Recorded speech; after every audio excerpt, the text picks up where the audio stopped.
Well, once again we see multiple violent tantrums from the religion of permanent offence. Some things never change, do they?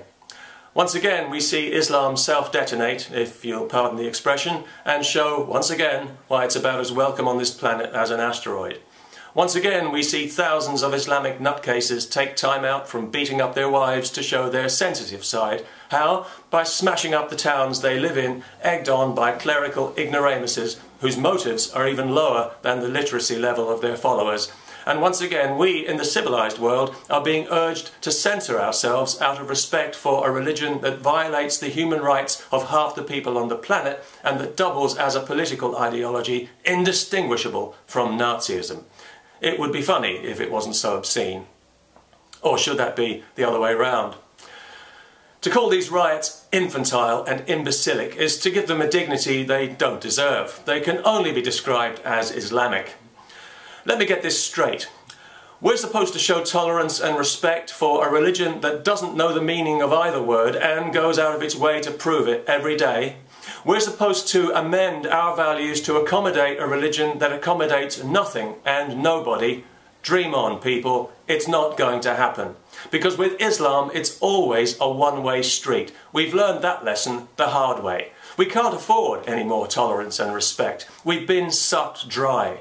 And we become weary of manufactured Islamic grievance. It's such a bore that now when we hear some bearded buffoon or some bag-headed bimbo telling us how offended they are, we can't even be bothered to laugh anymore. Not even when the Turkish Prime Minister hilariously demands that Islamophobia now be made a crime against humanity, when, given the evidence, there's a much stronger case for making Islam a crime against humanity. Besides, Turkey is already hypocritically guilty of one of the worst crimes against humanity in history, the Armenian genocide, a crime it doesn't even have the balls to admit to.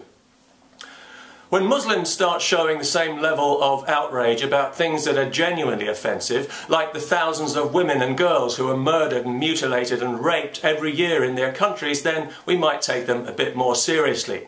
As it is, there is nothing on this planet less deserving of sympathy or respect than Muslim outrage. Indeed, there's something deeply comical about it. It's so contrived and so cringingly unself-aware, it's impossible to take seriously, even if we wanted to, and nobody in their right mind wants to anymore.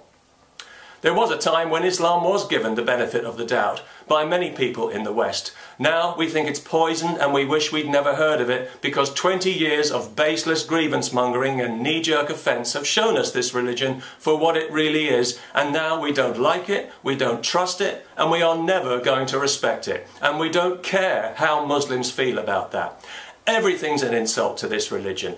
Everything causes offence. Well, nobody gives a damn anymore, people. You've done it to death. You've killed the goose that laid the golden egg. So now, if you're an offended Muslim, go stick your head in the oven for all we care. And if you think that if you keep up the violence, the West will eventually cave in, it's not going to happen. Even if the politicians want it to, the people won't allow it. We'll carry on speaking our minds openly and freely because it's our birthright and it can't be taken away from us. It can only be given away, and we are giving Islam nothing because Islam gives us nothing. It's a religion permanently on the take.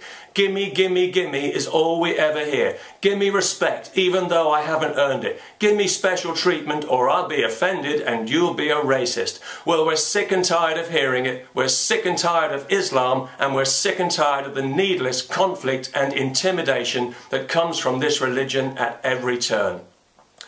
All week we've heard Muslims telling us that we in the West need to understand how important the Prophet is to them.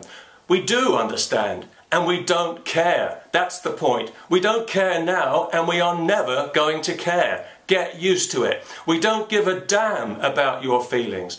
Our feelings are more important, and our feelings tell us that we're sick to the back teeth of hearing about your religion, so stick a sock in it. And no amount of violence is going to change a thing. The more you riot and scream and shout, the less we're going to listen. It'll simply stiffen our resolve not to be bullied and pushed around by people whose values we don't respect because you've given us no reason to respect them, and, more to the point, because you are incapable of giving us such a reason. In short, we will not be told what we can and cannot say. Not by you, not by anybody, not now, not ever. No matter how many flags you burn, no matter how many embassies you attack, free speech will prevail and you'll suck it up and like it.